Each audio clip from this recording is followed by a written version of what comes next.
வாழ்க வளமுடன். டுடே பார்த்தீங்கன்னா நேற்று ஒருத்தவங்க கிளைண்ட் பேசினாங்க. அதுலேருந்து எனக்கு சரி ஓகே இந்த டாப்பிக்கை வந்து கண்டிப்பாக வந்து காமனாக ஒரு விஷயமா பேசணுன்ற ஒரு ஆர்வம். இப்போ என்னென்னா நிறைய பேர் வந்து இப்போ மாடர்ன் லைஃப் வந்துட்டு நம்ம நியூக்ளியர் ஃபேமிலி ஆகிட்டாங்க. அவங்க தனியாக இருக்காங்க, தனியாக ஹாப்பியாக இருக்காங்க. பட் வந்து அவங்களுக்குள்ள வந்து சில சில சின்ன சின்ன பிரச்சனைகள், சின்ன சின்ன ஒரு சண்டை அந்த மாதிரி வரதே பார்த்தீங்கன்னா அவங்க பூதாகரமாக யோசிக்க ஆரம்பிக்கிறாங்க. ஐயோ நம்ம மேலே லவ் போயிடுச்சோ, நம்மளை அவர் பார்த்துக்க மாட்டாங்களோ, இல்லை இவ நம்மளை பார்த்துக்க மாட்டாளோ, இல்லை இவளுக்கு அந்த மாதிரி சின்ன சின்ன விஷயங்களில் வந்து கம்பேரிசன் அதிகம். அழகா அவங்க பேசும்போதே தெரியல அழகான ஒரு கப்புள்ஸ்.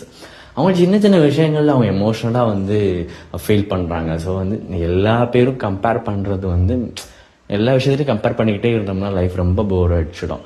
ஸோ வந்து நம்ம கம்பேர் பண்ணுற பீப்புள்ஸ் வந்து ஹாப்பியாக இருக்காங்களான்னு சொல்லிட்டு அவங்களோட லைஃபுக்குள்ளே போய் பார்த்தா தான் தெரியும். கரெக்டுங்களா?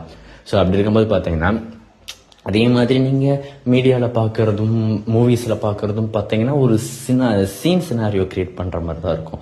அதுதான் பர்ஃபெக்டாக. அதே மாதிரி நம்ம பர்ஃபெக்ட் லைஃப்குள்ளே வருமானது பார்த்தீங்கன்னா வாய்ப்பே கிடையாது. நமக்குள்ள சின்ன சின்ன விட்டு கொடுத்து போகலாட்டி ஒன்றுமே பண்ண முடியாது. அதுக்கு விட்டு கொடுத்துக்கிட்டேவும் போக முடியாது. இது வந்து கப்பிள்ஸ் மாறுபடும். ஒரு சில கப்பிள்ஸ்லாம் வந்து சின்ன சின்ன விஷயங்கள்ல அப்படி சேஞ்ச் பண்ணிடலாம். அது பண்ணிட்டு சொன்ன சேஞ்ச் ஆகணும். ஒரு சில பேர் பார்த்தீங்கன்னா அவருக்கு சுத்தமாகவே என் மேலே இன்ட்ரெஸ்ட் இல்லை அப்படின்றப்ப வந்து அதை வெளிக்காட்ட மாட்டுறாரு. ஆனால் வந்து அதை ஓப்பனாக சொல்ல மாட்டுறாரு. பட் இருந்தாலும் வந்து செயல்களில் வந்து எனக்கு தெரியுன்ற மாதிரி சொல்லுவாங்க ஒரு சில பேர். ஆனால் வந்து வேறு வழி இல்லை, நீ தான் என்னோட துணை, இனிமேல் நான் உங்கள்கிட்ட அப்படி இருப்பாங்க. அப்படி இல்லாமல் இன்னொருத்தவங்க என்ன சொல்லுவாங்க, அந்த பொண்ணு வந்து என் மேலே இன்ட்ரெஸ்டே கிடையாது. பட் இருந்தாலும் பார்த்தீங்கன்னா அதே மாதிரி மாமியார் மாமனார் அவங்க அம்மா அப்பா அவங்களோட சார்ந்த சூழலில் அவங்க வந்து நம்ம மேலே இன்ட்ரெஸ்டாக இருக்க மாதிரி அவங்களா இருந்தால் ஒரு மாதிரி இருப்பாங்க. அவங்க இல்லாட்டி வந்து அவங்க வேலையை பார்த்துட்டு புக் படிச்சுட்டு அப்புறம் வந்து அவங்க வாட்டுக்கு டிவி பார்த்துக்கிட்டு மொபைல் நோண்டிட்டு இருக்காங்க அப்படின்ற சூழலில் இருப்பாங்க. ஸோ இந்த மாதிரி கேசஸ்லாம் வந்து எப்படி டீல் பண்ணுமோ அது தனி. பட் வந்து ரெண்டு பேருமே ஓரளவுக்கு அந்யோன்யமாக இருக்காங்க. சின்ன சின்ன பிரச்சனைகள் வருதுன்னா விட்டு கொடுத்து போகணும். அதையும் விட்டு கொடுத்துட்டே போக வேண்டாம். நீங்கள் அவர் வந்து உங்களுக்கு கண்டுக்கவே மாட்டாருன்னா நீங்கள் சின்ன சின்ன வேலைகளில் அவங்ககிட்ட சொல்லுங்கள், நீங்கள் இது வெயிட்டாக இருக்குது எடுத்து கொடுங்க, இதை உடச்சி கொடுங்க, இதை எடுத்து அங்கே வச்சு கொடுங்க, இது ப்ளீஸ் எனக்காக இது பண்ணி கொடுங்க, என்னால் முடியல. சின்ன சின்ன ஹெவி ஒர்க் இல்லாமல் சின்ன சின்ன ஒர்க்கில் வந்து அவரை வந்து இன்வால்வ் பண்ணிக்கோங்க. அப்பப்போ கூப்பிடணும். அப்பப்போ அவர் கொஞ்சம் எங்கள் ப்ளீஸ் ஒரு 2 minutes வந்து இது மட்டும் பண்ணி கொடுத்துட்டு போங்க.